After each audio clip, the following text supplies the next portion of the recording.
I walked out of the cremation service holding a small urn and a leather folio that contained the deed to a $94 million private equity portfolio and a 12-story medical building in downtown Chicago.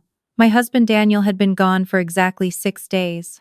I was still wearing the black crepe dress my mother-in-law had picked out for the service, and my mascara had dried into 2 brittle lines down my cheeks. As I turned my key in the lock of the brownstone Daniel and I had restored together, I heard my mother's laugh cut through the hallway like a knife, and then my brother said the words that stopped the blood in my veins. They had no idea I was standing on the other side of the door, and what they were celebrating on the worst day of my life was about to become the first domino in the most precise demolition of their lives I could possibly orchestrate. My name is Hannah.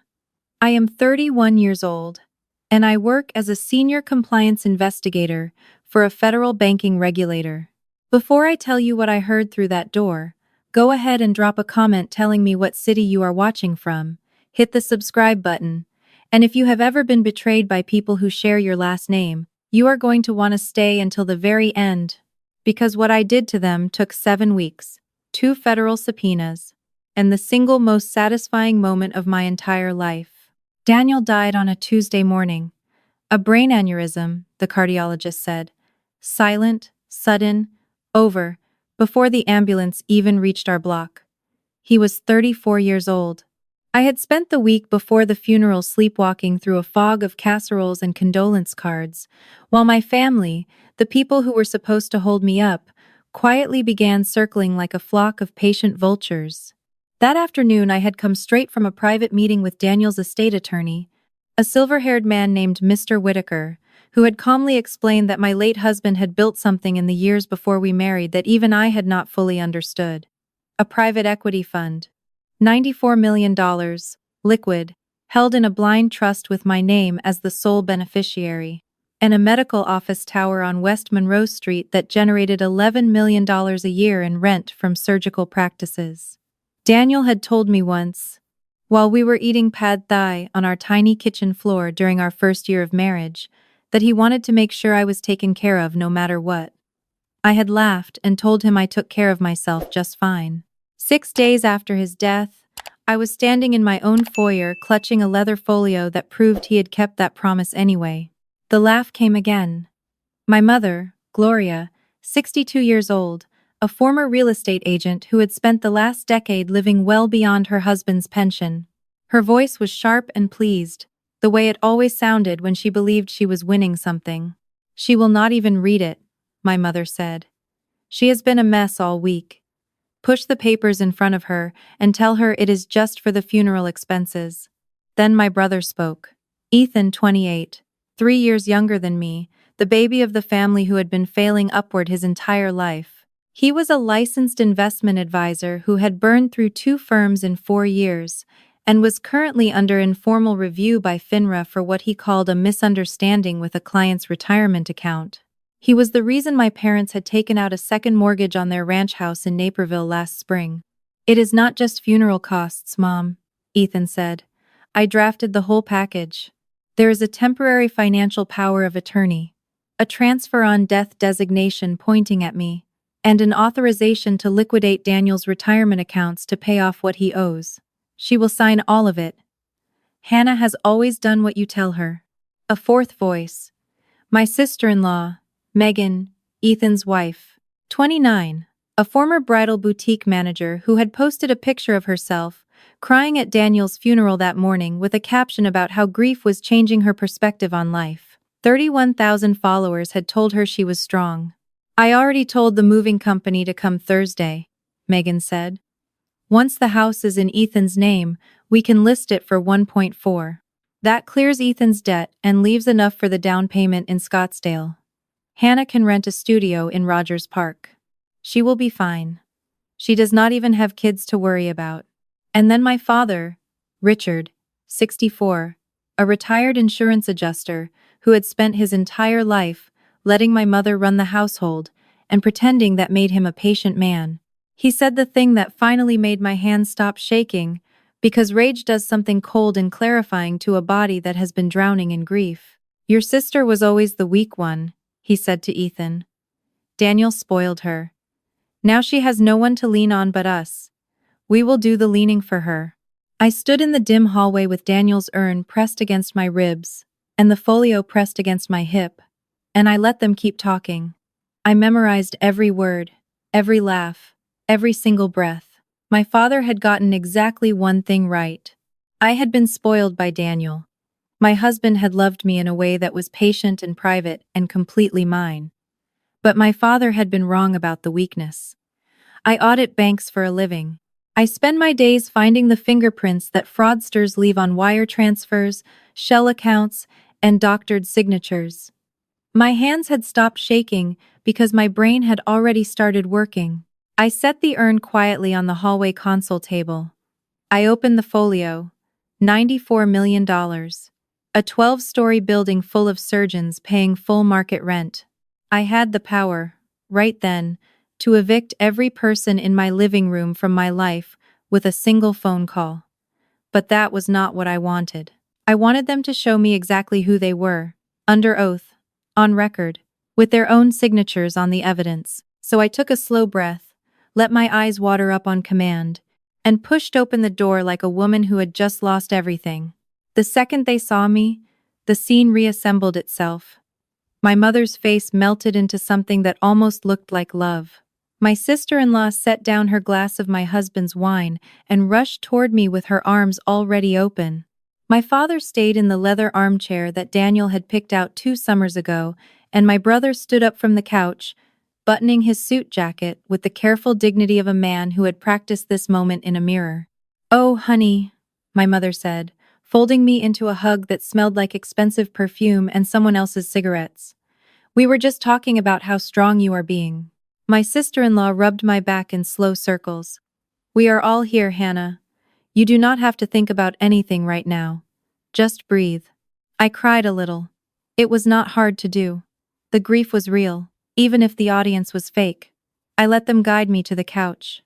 I let my brother sit across from me on the coffee table, close enough that I could smell the bourbon on his breath, and I let him pull a stack of papers from a slim black folio that looked almost exactly like mine.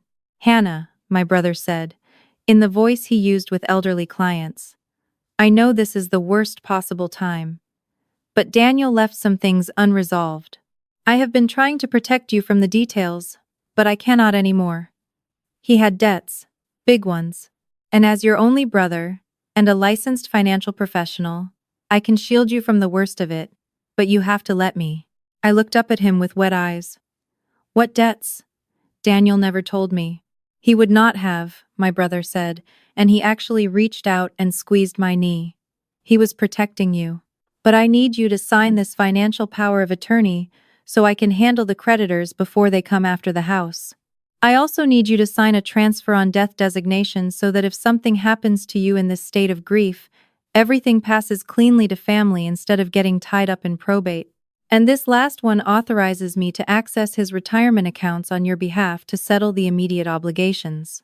He slid the papers across my coffee table with a silver pen on top of them. My mother was holding her breath. My sister-in-law had stopped rubbing my back. My father had leaned forward in the armchair. 4 pairs of eyes tracked the pen. Here is what my brother, the licensed investment advisor, did not know about me. 2 years ago, I had worked a federal case against a mortgage fraud ring in Indiana. The ring had specialized in getting elderly widows to sign forged powers of attorney during the week after their husbands died.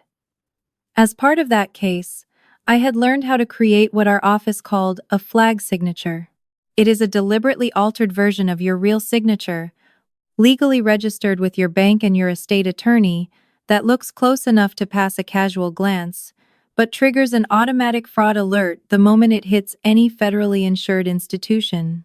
I had registered mine the following week, right along with Daniel's. Mr. Whitaker had our flag signatures on file. So did my compliance office. So did 3 different banks. I picked up the silver pen. I let my hand shake. I thanked my brother. I thanked my mother. I signed the financial power of attorney with my flag signature. I signed the transfer on death designation with my flag signature. I signed the retirement authorization with my flag signature. I signed every page they pushed across that coffee table, and every stroke of that pen planted a federal landmine under their feet. My brother snatched the papers back the second I finished. He did not even try to hide the smile. "Thank you, sweetheart. I will handle everything from here." The performance of grief in that room did not even wait for the ink to dry. My sister-in-law stood up, told me she was going to make me some tea, and walked directly past the kitchen into my bedroom. I heard my closet door slide open. I heard hangers being shoved across the rod. I heard the small click of my jewelry box opening. My mother picked up her wine glass and took a long sip, and her whole face rearranged itself into something bored and impatient. "Megan is just helping," my mother said, when she noticed my expression. "You have too many nice things for one woman living alone. She is going to take a few pieces to consignment so we can help cover the reception costs." My sister-in-law came back into the living room carrying a weekend bag I did not remember owning. Except I did remember. It was the Louis Vuitton Daniel had bought me for our 3rd anniversary. She was carrying it by the strap, and the weight of it was pulling her shoulder down. I could see the corner of my grandmother's pearl choker poking out of the top. "Just a few things," my sister-in-law said brightly. "I will get you the receipts from the consignment store." I said nothing. I did not move. My brother was loading the signed papers into his folio. My father was pouring himself another bourbon from Daniel's decanter. My mother was watching me for a reaction, the way a person watches a pot of water to see if it will boil. I let them all think that I was too broken to fight. I let my sister-in-law walk out of my bedroom carrying over $200,000 of my husband's gifts. I let my brother walk out of my living room carrying what he thought was the rest of my life. I pulled my phone out from under the couch cushion, where I had slipped it the moment I had heard their voices through the door. The voice memo app had been recording for 47 minutes. I tapped save. I labeled the file with the date and time. I sent a copy to my cloud drive and a copy to Mr. Whitaker's secure inbox. Then I opened a different app, an encrypted messenger my office used for sensitive fraud tips, and I sent one message to a senior field agent I had worked with on the Indiana case. The trap is primed. Flag signatures on 3 fraudulent documents, physical theft from the home, and a recorded conspiracy. I need your fraud unit on this by Monday morning. The 3 dots appeared immediately. Her reply was one line: "Stay calm. Do not confront. We will move." The next 4 days were the quietest I had ever lived. My family thought I was falling apart. I did not call them. I did not return my mother's 3 voicemails, each one more impatient than the last. I did not answer my brother's texts, which started with heart emojis on Friday morning and progressed to passive-aggressive reminders by Sunday night that the papers I had signed had short expiration windows, and I needed to come by his office to sign the originals. I did exactly one thing during those 4 days, besides ordering food I did not eat and sleeping in Daniel's unwashed sweatshirt. I worked. I pulled every public filing on my brother's advisory practice. I pulled the civil court records on his 2 previous firm departures. I pulled the deed history on my parents' house and confirmed the second mortgage my mother had taken out last May to bail him out of what turned out to be an unauthorized trade in a retired client's IRA. I pulled the LLC registration on my sister-in-law's online boutique, which had been dissolved 11 months ago for failure to pay state taxes, although she was still accepting orders through her social media. I pulled everything. I built a file. By Sunday night, that file was 43 pages long, cross-indexed, and sitting in an encrypted folder with the federal agent's name on it. On Monday morning, Mr. Whitaker called me from his office. The medical building was officially transferred into my holding company. The private equity portfolio had been moved into a trust with my name as the sole trustee. Every account Daniel had left me was now fully under my control, with flag alerts running on all of them. And, Mr.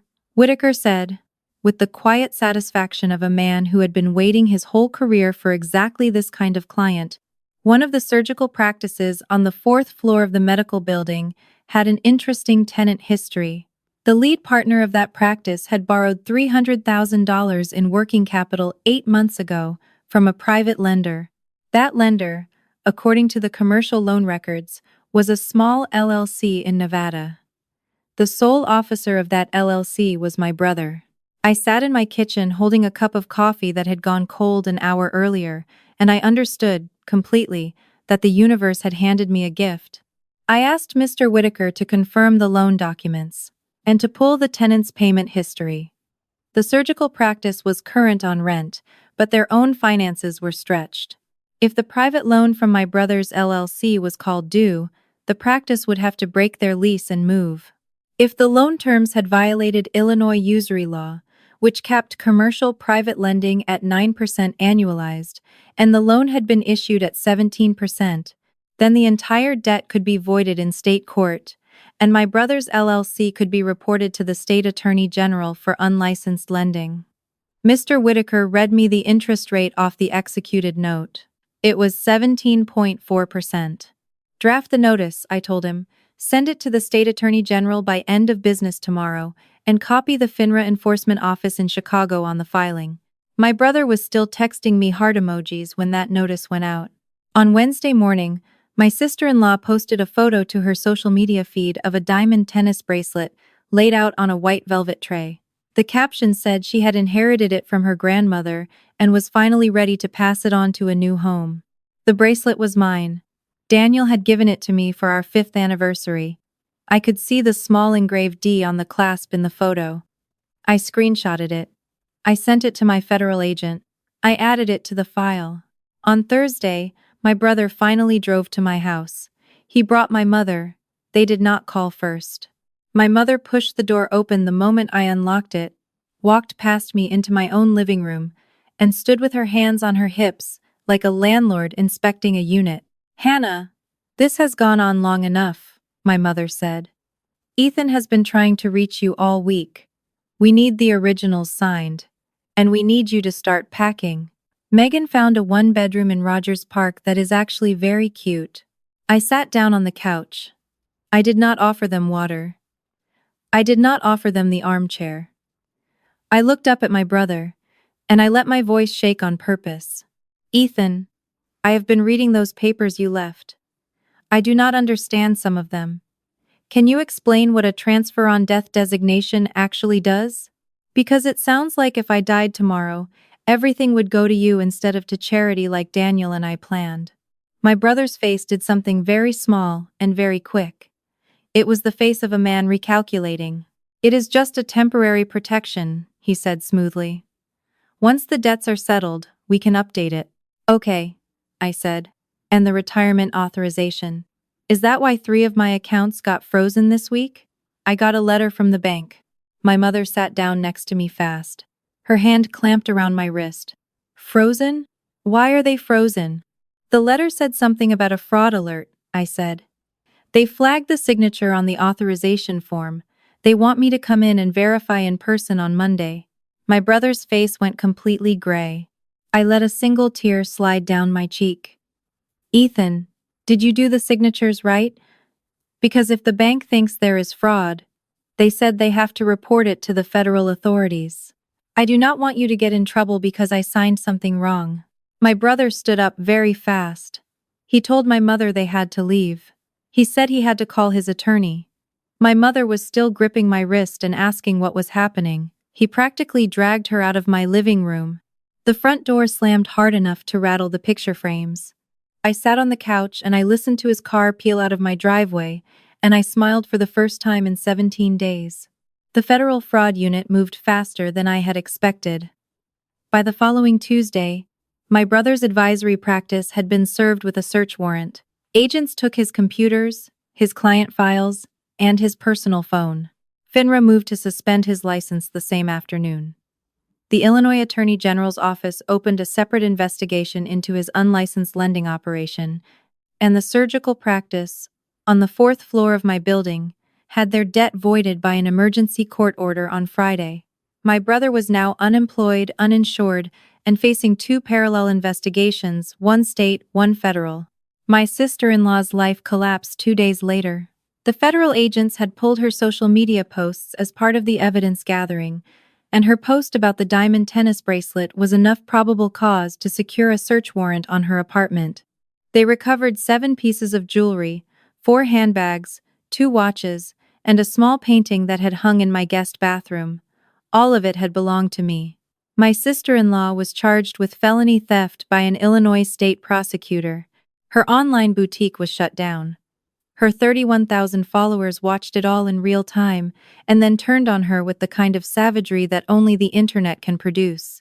My parents were the last to fall, and they fell in the ugliest way possible.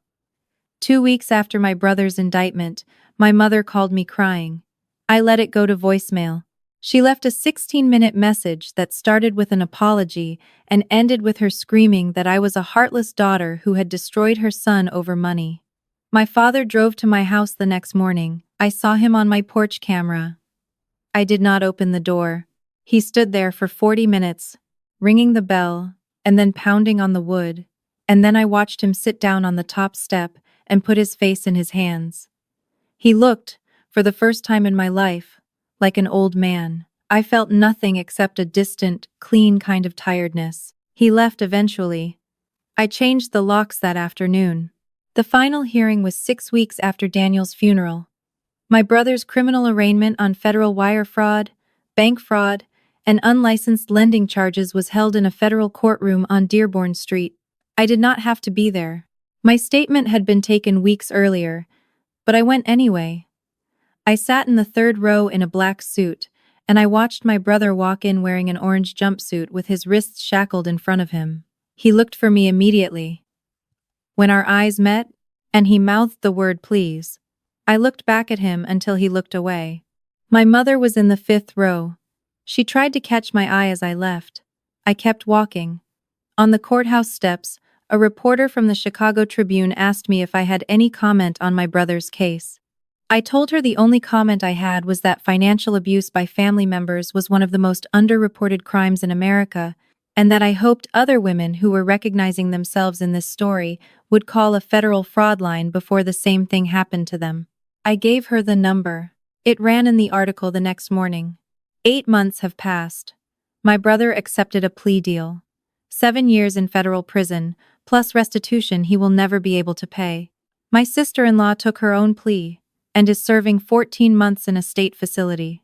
My parents lost the house in Naperville when the second mortgage went into default because my brother's frozen accounts could no longer funnel them the monthly cash they had been quietly depending on for 2 years. They moved into a 1-bedroom apartment on the west side of the city. My mother sent me one more letter, handwritten, asking if I could help with rent. I did not answer it. Last month, I heard through a cousin that my father had gotten a part-time job at a hardware store at the age of 65. I did not feel vindicated. I did not feel sorry. I felt, honestly, nothing at all, and I have come to understand that this is what healing actually looks like. Not forgiveness, not reconciliation, just the quiet, permanent absence of people who treated your pain like an opportunity. I sold the brownstone in the spring. I could not keep walking past the hallway where I had stood that afternoon. I bought a loft in the West Loop with tall windows and no memories, and I took Daniel's urn with me. He sits on a shelf above my writing desk, next to a photograph from our honeymoon in Portugal, and a letter from Mr. Whitaker confirming that the charitable foundation I established in Daniel's name made its first grant last month. $2.1 million to a Chicago-based legal aid organization that provides free representation to widows facing financial exploitation by family members. It was the only thing that felt right. If you are watching this, and someone in your family is pressing papers across a coffee table while you are too broken to read them, I want you to hear me clearly. Stop signing. Walk out of the room. Call a federal fraud line. Call an estate attorney. You do not owe anyone your inheritance, your home, your grief, or your silence.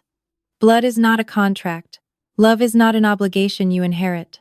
And the people who show you who they are in your worst hour are telling you the truth about who they have always been. The strongest thing I ever did was not destroying them.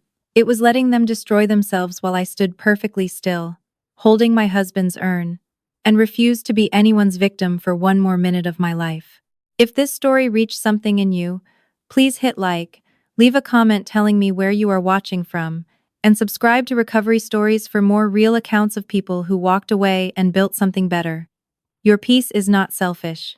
It is the only inheritance nobody can steal from you.